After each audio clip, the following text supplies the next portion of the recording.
Numeri, hoofstuk 18. Toe het die Here vir Aaron gesê, vir enige oortredings teen die heiligdom sal jy en jou seuns en die huis van jou vader verantwoordelik gehou word, en vir enige oortredings teen die priesterampt sal jy en jou seuns verantwoordelik gehou word. Jou broers uit die stam van jou vader, uit Levi, moet saam met julle naderkom. Hulle moet by julle aansluit en jou help met die diens in die tabernakel waar die getuienis is. Dit is hulle taak om jou te help met die dienswerk in die tabernakel. Sorg egter dat hulle nie naby die heilige voorwerpe in die tabernakel of naby die altaar kom nie, want anders kan hulle sowel as julle sterf. Maar hulle moet jou help met al die ander pligte in die tabernakel, dit wat in die tent gedoen moet word. Iemand wat onbevoeg is, mag egter nie naderkom nie. Julle moet die take in die heiligdom en die verpligtinge by die altaar nakom, dan sal die Israeliete nie weer uit woede getref word nie. Kyk, ek het die Leviete, julle broers, onder die Israeliete uitgevat en aan julle gegee. Hulle is aan die Here gegee en moet die take by die tabernakel uitvoer. Maar dit is jou en jou seuns se taak om as priesters op te tree en al die werk by die altaar en agter die voorhangsel te verrig. Dit is daar waar julle werk. Ek gee die priesterampt aan julle as geskenk. Iemand wat onbevoeg is, moet doodgemaak word as hy dit waag om nader te kom. Die Here het verder vir Aaron gesê, ek het jou aangestel om my offergawes te ontvang, en ek skenk al die heilige gawes van die Israeliete aan jou en jou seuns, van geslag tot geslag. Van die hoogheilige gawes wat nie verbrand word nie, gee ek aan jou die volgende: al die Israeliete se offers, die spysoffers, sondeoffers en die skuldoffers wat hulle bring. Jy en jou seuns moet dit as iets hoogheilig beskou. Julle moet dit op 'n baie heilige plek eet. Al die mans in jou gesin mag dit eet. Jy moet dit as heilig beskou. Dit behoort ook aan jou.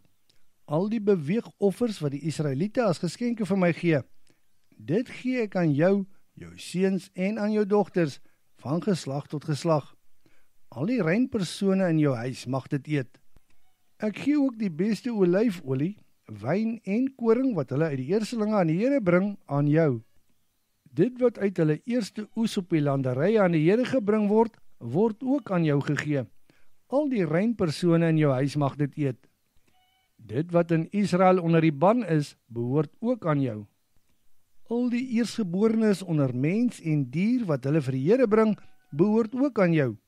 Die eersgeborenes onder mense moet egter losgekoop word. Dit geld ook vir die eersgeborenes onder die onrein diere. En dit is die loskoopprys. Hulle moet vanaf 'n maand oud losgekoop word teen 5 sikkel silwer of ongeveer 57 gram silwer. Dit moet bepaal word volgens die gewigte in die heiligdom.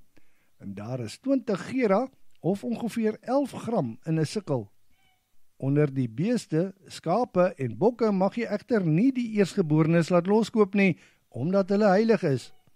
Teen die altaar moet hulle bloed uitgegooi word en hulle vet moet verbrand word as 'n vuuroffer met 'n wonderlike geur aan die Here. Net soos die borststuk en die regterbout aan jou behoort as beweegoffers, behoort die vleis ook aan jou. Ek gee ook al die heilige offers wat die Israeliete aan die Here bring aan jou seuns en aan jou dogters, van geslag tot geslag. As 'n ewige soutverbond in die teenwoordigheid van die Here, geld dit vir jou en jou nageslag. En die Here het verder vir Aaron gesê, jy sal nie erf in hulle land nie.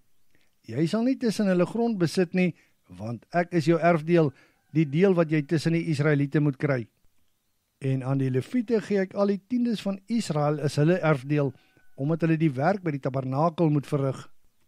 Van nou af mag die Israeliete nie weer naby die tabernakel kom nie. As hulle dit doen, sal hulle sterf vir die sonde. Slegs die Leviete moet die werk by die tabernakel verrig. Hulle moet hulle verantwoordelikheid dra. Dit is 'n instruksie wat van geslag tot geslag geld. Hulle mag nie grond onder die Israeliete erf nie. Ek gee al die tiendes wat die Israeliete aan die Here offer aan die Leviete as hulle erfdeel. Daarom mag hulle nie grond tussen die Israeliete erf nie. Verder het die Here vir Moses gesê, jy moet vir die Leviete sê, julle moet 'n tiende van die tiendes wat die Israeliete vir my gee, en ek aan julle gegee het as julle erfdeel, as 'n offergawe aan die Here gee. Dit word dan gereken as julle deel van die offergawes van die koring op die dorsvloer en die opbrengs uit die parskuip. Op die manier gee julle ook 'n offergawe uit al julle tiendes wat julle by die Israeliete gekry het. Dit moet aan Aaron gegee word as 'n offergawe aan die Here.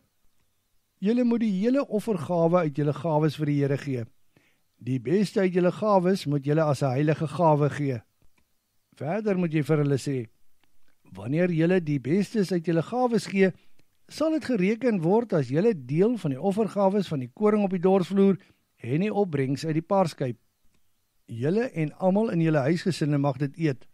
Dit kan op enige plek geëet word. Dit is julle deel omdat julle die werk by die tabernakel doen. Daar sal geen sonde by julle wees wanneer julle die beste deel van julle gawes afstaan nie, maar julle sal sterf as julle die Israeliete se heilige gawes ontheilig.